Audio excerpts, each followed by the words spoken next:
so good high school graduate noticed that the specimens were getting misplaced sometimes.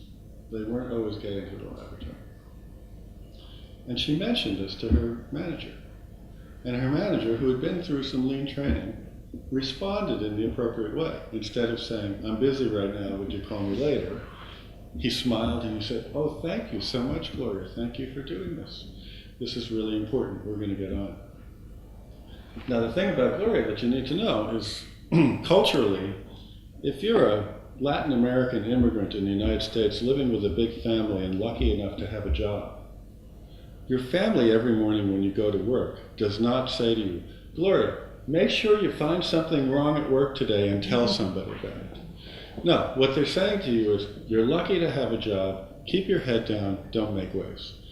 So the first good news is that Gloria felt comfortable enough in our environment to report this. The second good news is that her manager reinforced that. The third good news is that we, as a result of her call out, we totally revamped the manner in which we collected and tracked specimens in our hospital. So Gloria probably saved some lives. We're at the board meeting. She has the suits in front of her, successful business people.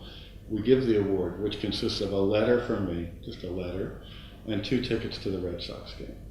That's valuable. And she gets up and says the following: "Thank you for this award, which I accept on behalf of all of the transporters in the hospital, who believe that our job here is to deliver the kind of care we would want for members of our own family." What has she done? She has stated the purpose of our hospital, which is not written anywhere. It's not in big signs, it's not in the strategic plan. But she internalized it, as did hundreds and thousands of other people in the hospital. I have to tell you, at that moment, I had board members crying that a person like this, a person they would never even think about in the organization, probably wouldn't even notice as they walk through the corridors, come out and say that in such an elegant way. So for me, it's about teaching, it's about the learning process, it's having a purpose that everybody understands. And then you just go at it. Just go and keep going. I mean, you've made great progress here. But the other part, as you say, is the modesty of knowing that you're not even halfway there yet, right? Okay, hope that's helpful. We'll keep now is Jim term, and we put the burden on Jim on all questions that not being taken care of. Paul is Jim reflection, if you may. I would like Jim to focus on a question that we are always looking at: how we can combine the solution, the customer solution that we all do in a horizontal way, while our organization built on vertical silos way. And this is a common denominator, a universal phenomenon on all organization, and the transformation from modern management style into lean management understanding. Jim, would you like to reflect on it? Sure. Let's see, maybe I could use this for no, I need a microphone. Yeah, exactly. For recording, by the way, we are recording everything to have it on the website so we can see it then. You want to move this over? Yeah. I can do that now.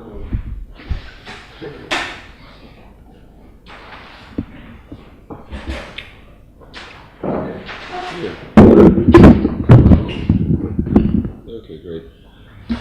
All right, well, look, let's take a minute just to think about this. You're right, big problem. Okay, so no disagreement, please. It's just a big problem, so what do you do? And how do we get here? So let me just take 1 minute on what I call modern management, which was invented, I think it's fair to say, in the US.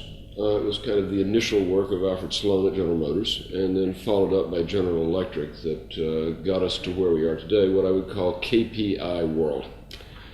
And they noted, the managers who were struggling with this, big organizations, that you had a lot of different departments.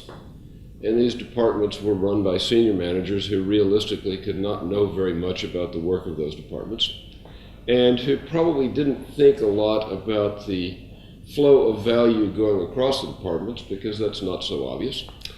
And so the question was, how could the senior managers maintain control with some flexibility and responsiveness and creativity on the part of the people running these departments?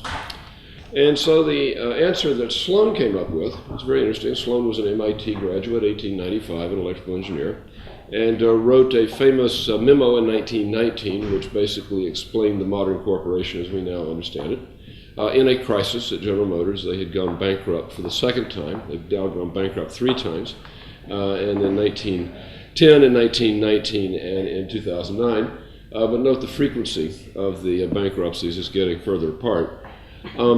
So he needed a way to figure out how he could maintain a sense of control while giving people the latitude to do things that would be appropriate to their level. And so he did 2 things. One was that he gave everyone a set of targets to meet. And these were typically numerical targets. And sometimes it could be return on assets or return on investments or something that was really strictly financial. And other times it would be something that was numerical but not so financial, reduce the rate of people quitting if you're in HR, whatever. So you have these metrics. And then Sloan did a second thing, which later got lost, which was that for the senior positions, he spent a tremendous amount of time interviewing people and watching them work. He traveled constantly to make sure that they were going to make their numbers by actually improving performance rather than just make the numbers by doing who knows what. And that was then forgotten. And the power in American corporations in particular became in the finance staff. And these financial numbers became, that metrics tended to be more financial. And the issue of how are they making their numbers became of less interest, or at least received less attention from the senior management. And as you get into these great big organizations, because the senior management doesn't really understand the work done by most of the people, it feels very awkward to actually go see and see what's really going on. So they don't. And you end up with a KPI world. And the interesting thing about KPI worlds, when we go take a look, is that if you follow, here, let me just draw the diagram here. Do I need this mic, otherwise? No, It's okay. I don't know exactly. Well, let's just make it simple.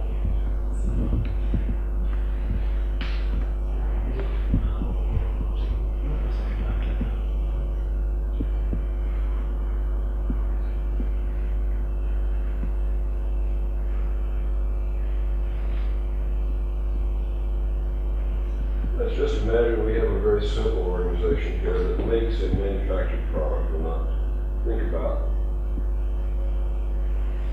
just what.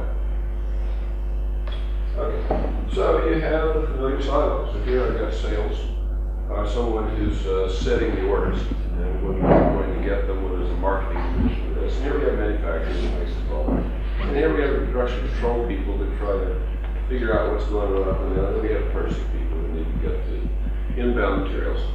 So you have these 4 silos, and they've each got their KPIs. And the thing that's quite striking to me as the outsider, but doesn't seem to quite merge in mind to the insider, is that the KPIs are often at war with each other. And indeed, the best way to maximize your KPIs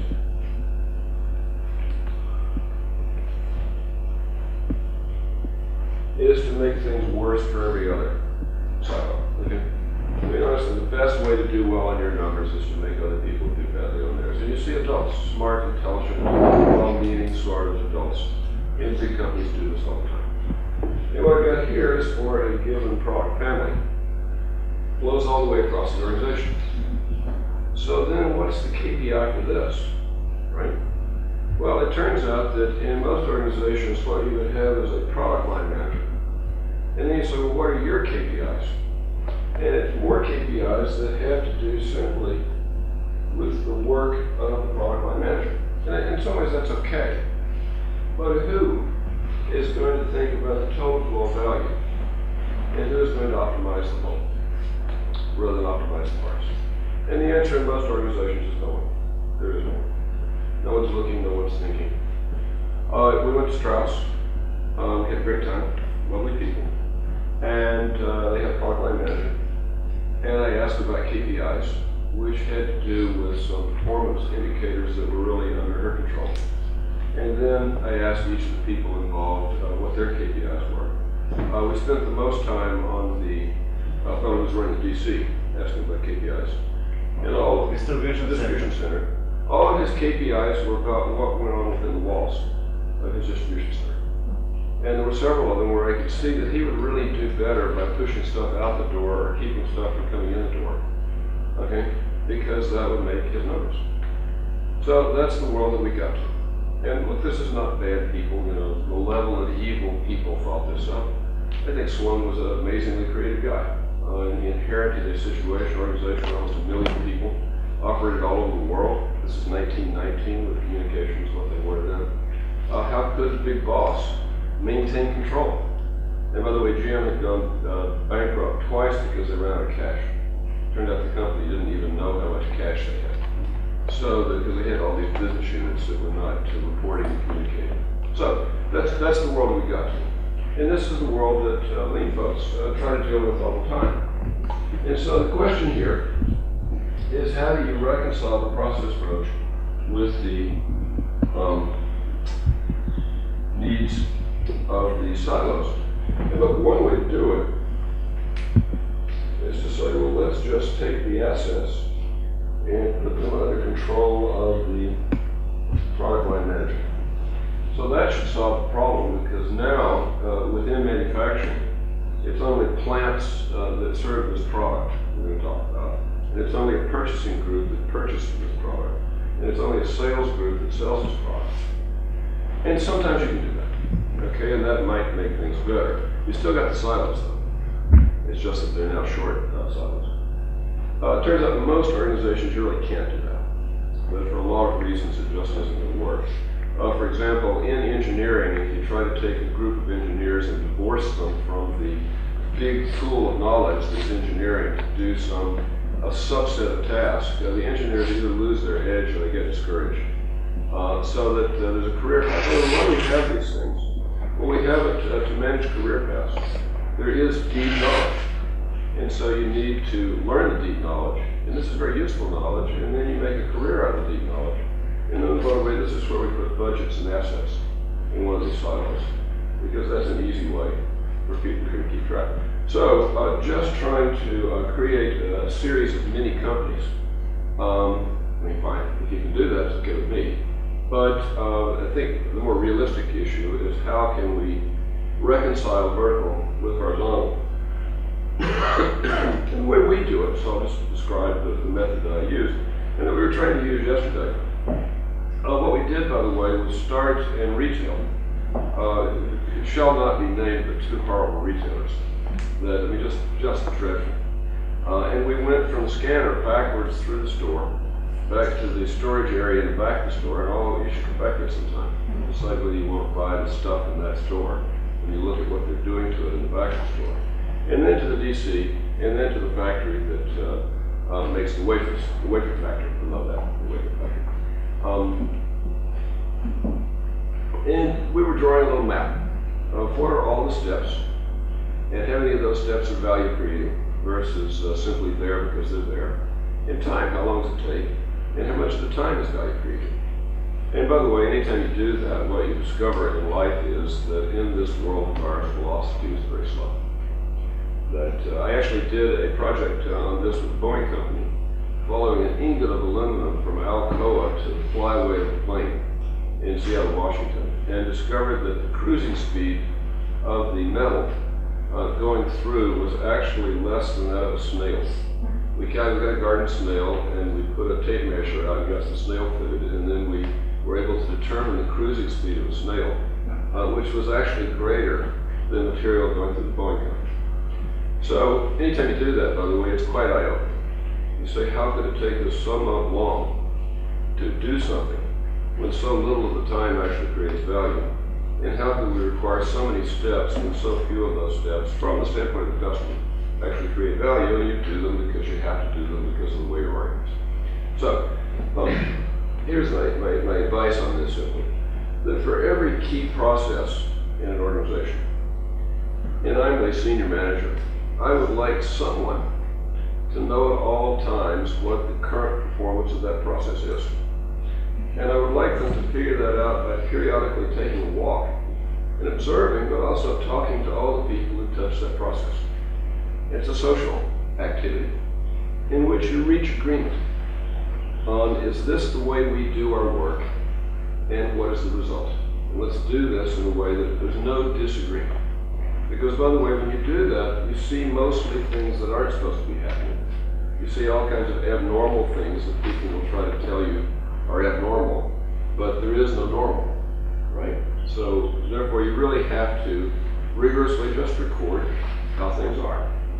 And then, once you've done that, you say, well gee, how can we make things better? And I guarantee to make things better, all of these folks are going to have to change something they do. And it may very well be harmful to their KPIs. So now what are higher level bosses going to do? And by the way, this person, that's appointed person to determine what the current reality is and think about what a better way would be. And this I got straight from the Toyota people, this is just stolen. This person takes responsibility but has no authority because no one reports to them. Not one single person they talk to has to do anything to make this person happy. What this person can do though is say, look, here it is, it's on the wall. By the way, I always want to post these on the wall somewhere in a room where everybody can go see it. This is our current performance. Okay? And by the way, it's not very good because it never is, and this is good, there's opportunity. So you now have a process map on the wall. Everybody's looking at it who is connected with this, including all of these folks. And then you say, what are we going to do to optimize the whole, which is to the benefit of the customer and the company? What are we going to have to change? And by the way, some of these have to change. And you can't expect anybody to do something. Suppose you get your bonus by meeting some KPI measures. And you say, hey, look, be a team player. Just do this to help those folks. Too bad you don't get your bonus, but life's tough. And so just get used to it.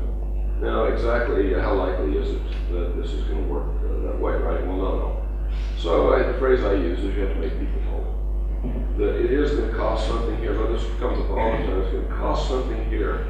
You get a terrific improvement down here, for which this person gets no credit, and this person gets all the credit, even though this person did nothing, right? So therefore, it's just a collective group activity of looking together at your shared work and then saying, well, wait a minute, how can we do our shared work better? Now, look, that sounds very laborious. It's not. We could have, didn't actually draw on the wall yesterday, but we could have mapped out all of the steps in that very easily. And by the way, most of them were not that creative.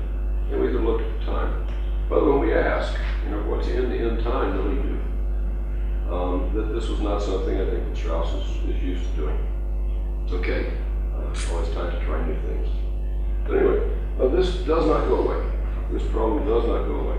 So, just to wrap up, that my fan friends, this was actually one of the more important things I've learned here later in life, that most people say to the boss, do not give me responsibility for anything unless you give me authority.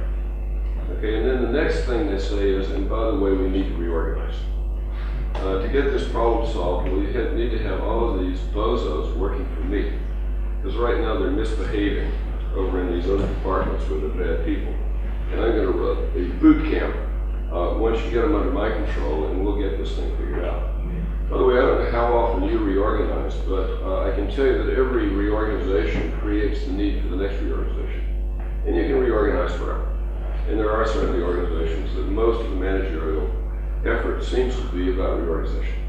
And yet, it never works out. So instead of reorganizing, I say don't reorganize mostly, but instead just give somebody the responsibility who has no authority to simply determine reality.